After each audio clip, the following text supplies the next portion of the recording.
Well, hey guys, Dr. John L. Mack here. I'm so excited and delighted to once again be in your presence and talk to you about something that's pretty exciting to me, and I know that once you get a hold to it, will become exciting to you as well.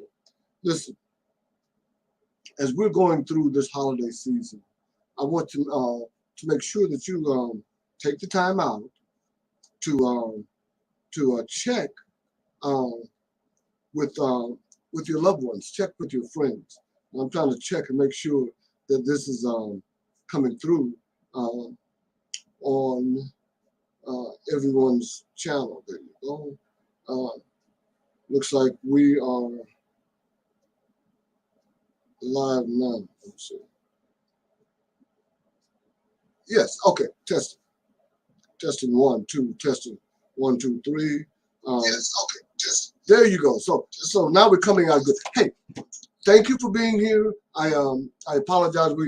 I went live earlier, and there's something there's a little glitch in the system, and it will cause it to. So this is live. This is not Memorex. This is not some pre-recorded version. This live right now. Now you may be listening later, and it become a pre-recorded version. But anyway, this is Dr. Matt. Guys, I was sitting up on Monday. I woke up and it wasn't anything any different than any other day, but I just felt I needed a break. I felt like I was breaking mentally. I was having a kind of a meltdown of sorts. Um, Dealing with a lot this season with my elderly mom needing skilled nursing care, other family members having mental health concerns, myself as well. Not that I'm, I just need, everybody needs some rest. Everybody needs a break before they break. And that's why I'm on here today. I took that all day Monday. I just unashamedly, without any apology, I took the whole day off. I Netflixed and chilled. I even went off my diet, got me some cookies. I had a Nutter Butter peanut butter sandwich cookie, and I don't care who knows it, and it was good. But guys, this is what I want you to know. It's important, it's imperative that we check up on the people that we know, like, trust, and love. It's important that we check up on the strong ones, because often those are the ones that will never cry out for help, because everyone is crying out to help, to them for help. And they feel like, wow, if I let people know that I'm not strong, that I'm somehow weak like everyone else, that I'm not this Superman, then if they find that out, it will just destroy the image they have of me. When I was earlier, several years ago, when I was in coaching with my coach, and I have had one of the top coaches in the country. I spent tens of thousands of dollars into coaching and mentoring. And let me just take a quick parenthetical moment and tell you this. You may be paying for coaching, and a coach will pull out of you what you already have in you, the skills. You can do one more. You can do a little bit more. You can achieve a little bit more. That's what a coach is. The coach motivates you to do what you already have the ability to do. But a mentor says, okay, where that ability stops at, I want to come in and pour into you. I want to fill up the gap so that there's nothing lacking, and that you'll be able to accomplish even more, that you do all that you're capable of doing, that you commit, that you're fully engaged in the process. But what you're lacking, I want to pour into your life. So I spent tens of thousands of dollars on coaching and mentoring, paid mentoring. You see, the problem most people have with mentoring is they think, oh, this guy's already made it. He's about ready to go, to hang up his shingle. He should just pass that information to someone else. But dadgummit, my whole program is this, that your expertise, your experience, your message, your methodology is something that can be packaged so that you can actually maximize and monetize it. So more and more people that have gone through what you are trying to go through have been able to successfully navigate that experience. They can mentor you, they can pour into you, fill in that gap that you have. But guess what? Nobody wants to do it for free.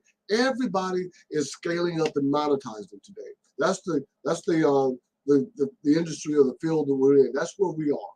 So pay for a mentor. That's my whole premise. Pay for that mentor. Pay for that mentor. But back to that mental health experience. All too often, we find ourselves overwhelmed, stressed out, just pushed to the limit, especially since the pandemic. Let's unpack some pandemic practices that we all had to deal with. You know, before the pandemic, pre-pandemic, we would go, father, dad would go to work, mom would maybe go to work or stay home and clean the house. Kids would all get up and they got to get out the house. So you got to go to school. So you're in school 8 hours a day with your friends, just having a great time. Um, the father or the man, or he's at work and he gets to have his work family, his work friends. The same thing with the wife, or if she doesn't work, she's at the house and she's got friends that she go. So everyone has their life and their own little environment that they're just taking place every day, and it was able to give relief. In the process, we were growing up, and some of us was growing apart, and many families were divided, and that was just the way things were.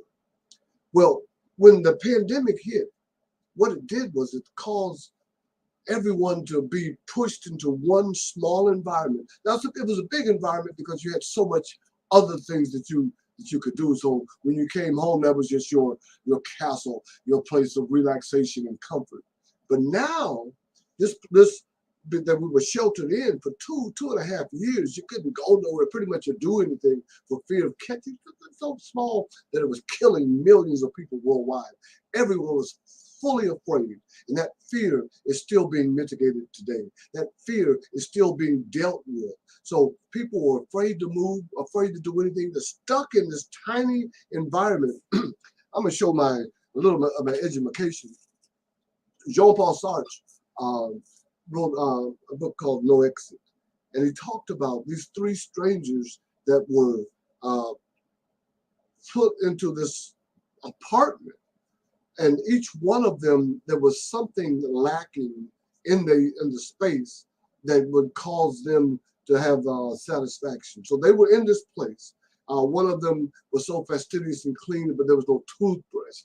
Can you imagine going through eternity with no toothbrush? Oh my God. One of them couldn't have a mirror, and she was a beauty queen, so she didn't even know what she looked like anymore. She'd forgotten what her. So, and the other one was something was amiss with him. But the bottom line is that was eternity. That was hell, and there was no exit. Wow. Well, that's what it felt like during this pandemic, a no exit situation. So you're stuck in the home with a spouse and kids that you haven't really had more than 20 words with in a long time. You find yourself dealing with that, and it's just chipping away at your spirit, chipping away at your mind. And so now fast forward it to today, when the pandemic is pretty much over, easing, everything is going back to a state of normalcy. It'll never be the same. We learned so much that we don't have to return back to.